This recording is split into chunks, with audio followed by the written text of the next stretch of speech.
नमस्कार. त्रिवेणी ओवी जागरणे विविध उपक्रम केले.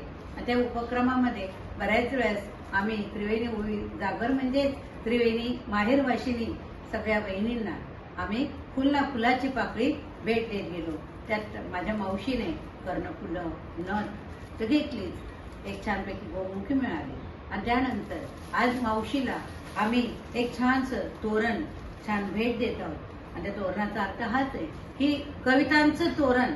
काव्य लेखनातनं कवितांचं तोरण हो.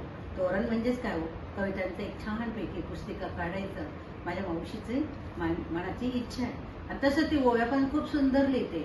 एवढ्या ओव्या 2-2 ओळीच्या ओव्या, पण एवढा अर्थ गहन असतो. आणि त्यात ना लहान मूर्ती पण महान कीर्ती अशा तिच्या ओव्या. अशी ही मावशी मला म्हणजे त्या मावशीकडनंच मी खूप काही शिकण्यासारखं आहे आणि शिकणार आहे. तर मावशीला त्रिवेणी ओवी जागरकडनं खूप खूप शुभेच्छा, खूप खूप शुभेच्छा. आणि हे एक छानसं तोरण मावशीला देतो.